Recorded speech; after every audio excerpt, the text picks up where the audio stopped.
There's been an ongoing speculation that the value of the Kenyan shilling, that is the exchange rate, is being manipulated. Because why would the currency, that is USD to Kenyan shillings, be trading at around 128 shillings to 130 shillings for the last 8 months? This is what I mean. When you look at this graph, it's actually showing you the exchange rate, how much one USD is going for in terms of the Kenyan shillings. And you can see that in January 2024, that is last year, the value of the Kenyan shilling was around 160 shillings. It even went to as high as 162 shillings. But around February, the value of the Kenyan shilling started to strengthen. And you can see that there's sort of like a plateau from September last year to date has been playing around 128 shillings to 130 shillings. And what's interesting is that we're not seeing a similar behavior when you're doing an exchange rate to euros and pounds. Because of late, the value of the Kenyan shilling to the pound and to the euros has been depreciating. So why would the USD currency behave differently? I'm going to explain to you how the exchange rate works so that you can determine for yourself whether you think the government is managing the exchange rate. First, let's define what it means when we say that the value of the currency has appreciated. If 1 USD is currently going for 130 shillings, then later on, 1 USD is trading at, let's say, 160 shillings like it did last year, then we say that the value of that currency has depreciated. It has lost value. If 1 USD is currently trading at 128 shillings, then at a certain point in time, 1 USD is trading at, let's say, 100 shillings. Such a scenario, we say that the value of the currency has appreciated, that the currency has become stronger. So first, we need to define that. Second, we need to know what affects whether the value of the currency is going to appreciate or depreciate. There are several factors, but first you need to know that whenever money is coming into the country, rather whenever USD is coming into the country, the value of the currency is going to appreciate. Whenever money, that is USD, is leaving the country, the value of the currency is going to depreciate. So appreciation and depreciation of the currency is mainly based by demand and supply, by inflow and outflow of the USD. The first thing that affects the exchange rate is tourism. Whenever we have tourists coming from abroad, let's say we have tourists that are coming from the USA or from Ireland, okay, for them they'll have euros and pounds. They'll come to Kenya with the USD. They are going to go to the banks or the Forex bureaus in Kenya, and they're going to exchange their USD for Kenyan shillings to allow them to tour the Masai Mara. So in such a case, we have an inflow of USD. We're going to have more USD in the economy and the value of the currency will go up. If on a specific year, we are going to have less tourists that are coming to Kenya, we're going to have less inflow of USD and the value of the Kenyan shilling is supposed to depreciate. The other thing that affects the exchange rate are imports and exports. In fact, that is why the exchange rate is important. So think about it this way. If IV imports machinery, if IV imports rice from Pakistan, if IV imports sugar from Vietnam, Ivy will need to pay the exporter from Vietnam, from Pakistan in USD.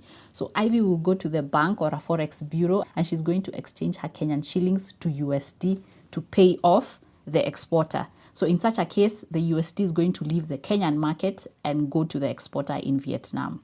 If Ivy is now an exporter, Ivy exports avocados. Ivy, what else do we export? We export flowers. We export fruits to the US, to the Netherlands. If you're going to export, whoever is in Netherlands, whoever is in the USA is going to give Ivy money in USD. Ivy is going to convert that amount, the USD amount, to Kenyan shillings so that she can use the money in Kenya and pay off the workers, pay off the inputs. So you can see that there's that relationship of exports and imports. In fact, that is why exchange rates are important, because if it's going to become expensive for Ivy to import sugar that is going to be in the local supermarket, such that Ivy has to pay more Kenyan shillings to exchange in USD to pay, it's going to affect the price of the sugar, since the cost that I'm going to incur when I'm exchanging my money to USD is going to trickle down to you as a consumer who's going to buy that sugar made in Vietnam. The other factor that affects the value of the Kenyan shilling. Remember, inflow and outflow of USD is foreign remittances from diaspora. We have Kenyans who live abroad. We also have foreigners who they send money to us, but they have money in USD. They have money in euros. They have money in pounds. So when they're sending money to us, we'll need to have that money converted in Kenyan shillings. And it can be done by the bank, assuming that they have accounts with banks. They can just send the USD to the bank accounts. The Kenyan bank accounts, then it can convert that to Kenyan shillings. So there's an inflow of foreign currency. There's an inflow of euros. There's an inflow of USD. And the amount of USD in the banks and in the Forex bureaus is going to increase. So the supply of USD in the market, the dollar circulation in the market is going to be more. So if the foreign remittances, the people in diaspora decide not to send money to Kenya, we're going to have less USD in the market that is circulating, and the value of the Kenyan shilling will go down. The government buying Eurobonds, issuing Eurobonds. If the government of Kenya goes to the IMF, to the World Bank, to borrow money, that is known as a Eurobond. A Eurobond is a bond that is denominated in a foreign currency. It can be in gold, it can be in USD, it can be in euros. It has to be a foreign currency. So think about it this way. Last year, the government went ahead and borrowed 1.5 billion as a Eurobond. So that money was sent directly in USD to the Kenyan economy, to the Central Bank of Kenya. What has happened? The supply of the USD in the Kenyan economy has improved, has increased. So that's why the value of the Kenyan currency went up in February. That is from February. Because as you'll notice from this graph, is that in January last year, we had the value of the Kenyan shilling to USD had depreciated. It was the lowest in history.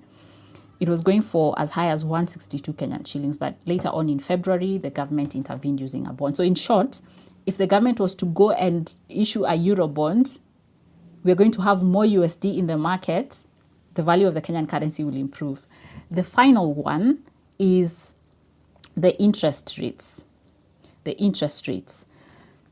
If the government was to issue an IFB bond today that is offering 18%, foreigners, people from Tanzania, investors from Uganda, investors from abroad would want to come and invest in that infrastructure bond. That was the case. That is what happened last year. That also helped the currency, the Kenyan currency, to go up. So attracting investors, finding way to attract foreign investors by offering a competitive interest rate is going to bring in more USD to the economy, and it's going to increase the supply of USD in the economy, which in turn is going to increase the value of the currency. There's one last important factor that the central bank has direct control of that affects the exchange rate, and it's known as foreign reserves. It's known as foreign reserves. Foreign reserves are, just think about them as USD that is stashed up somewhere that is supposed to buffer you during a crisis. So the Central Bank of Kenya has money in USD, has gold that is stacked up somewhere because it's a requirement for the central bank to have that to help us in case we need to import and there's an emergency. Remember that the USD helps us to import products. So for Kenya, it has to be 4 times. That is like the threshold. We have to have 4 times worth, or rather 4 months worth of the imports that we make, the imports that we do. So the Forex reserves are very important when managing an exchange rate, because if you have some USD stashed up somewhere and the dollars that are circulating in the economy are less, the central bank will say, okay, let's sell $1 million. How do they sell that? How do they inject that into the economy? They will go to the banks, KCB, Equity, Stanchart, and sell them the dollars. Now the banks have the USD. They can sell to IV the dollars, and IV will pay the exporter. That is very critical when managing an exchange rate, because if the government is to notice that our exchange rate, the value of the Kenyan shilling is going down, it's going very down, it indicates that there's demand for USD, but the supply is not enough. So the government will sell the USD to the market, will have more USD in the market, the value of the Kenyan shilling will go up because the price has gone down.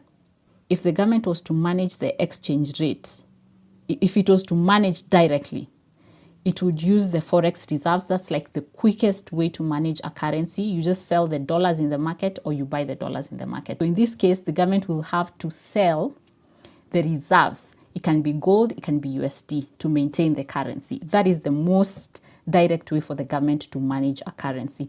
Yes, it can influence tourism, but that it doesn't have direct control over that. You just can't say we're going to have 10,000 tourists coming to the country. So let's look at the statistics for the Forex reserves in Kenya to see that within that period that we are speculating that the government is managing, what has been happening in terms of the Forex, in terms of the foreign reserves. In September, that is 2024, that is when the value of the Kenyan currency started stabilizing between 128 to 130. So it was 128 then, and ever since it's just been playing around there. The foreign reserves that we had in dollars was 7.856 million.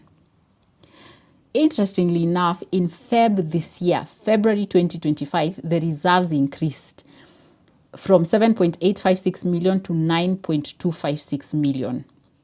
So if the government was actually using this method to intervene, then we would expect that the reserves would decrease, because now they would have to sell the dollars in the market so that we can prevent the Kenyan currency from depreciating, right? But quite the contrary is that the reserves increased. Now, the other way that the government can influence or manage an exchange rate is through a Eurobond. You remember when I told you if the government goes out, borrows money in USD, we now have money in USD that is sent to Kenya, then we're now going to have more USD in the economy. Interestingly enough, is that in February this year, Feb 2025, the Kenyan government issued a Eurobond of 1.5 billion. So we had an inflow, we had USD that came into the country in Feb 2025. At the same time that the reserves increased. Point is this: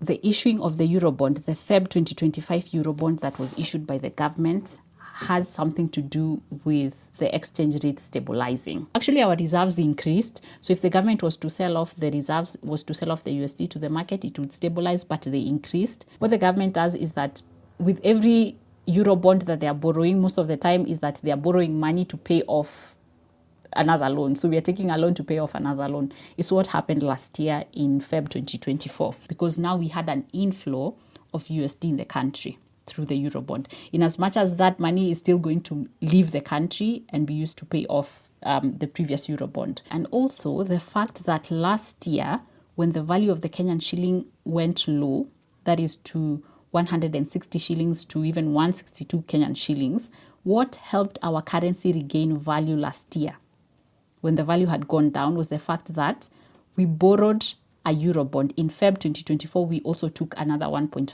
Eurobond that was used to pay off the 2 billion Eurobond that was maturing in June 2024. There had been like ongoing speculations that Kenya was going to default paying that loan in June. So that's why the value of the Kenyan shilling went down, because the investors were taking their money, their investments out of the country. So the USD was leaving the country. The fact that we took a loan, a Eurobond loan, that helped us settle that loan, that 2 billion loan, the Eurobond, it restored confidence in investors such that they came back to Kenya with their USD. Also, there was an IFB bond that was issued at 18.6. It was issued at 18.46 and it was to go for 8.5 years. The fact that it was also issued in February, it attracted investors to Kenya. Investors from Uganda, investors from Tanzania, investors abroad to invest in this bond. So you can see how the government influenced more USD to come into the country and it stabilized the economy. Now the issue is this: if they are managing the currency, then it's actually showing that our economy is strong, that we have increased our exports such that we're now having more USD into the country. It's also showing that the imports that we are making have decreased, or the prices of the imports, that is the sugar, the rice, have reduced. And we as Kenyans should be able to see that in the shelves. When we go to buy sugar, we should be able to say, okay, there's low inflation. They have not gone as high as we expected them to be. The price of sugar is not expensive. Like, the price has not gone up sharply. That's what we're supposed to say. It's supposed to say that the oil that we import is now cheaper, and it can be reflected in the exchange rate. So my question to you is, have you seen that economic improvement in terms of the prices of goods and services, especially the ones that we import? Have you seen that? So do you think that the currency is being manipulated? After giving that long economic explanation, I'd love to know your thoughts on the comments. See you in the next video.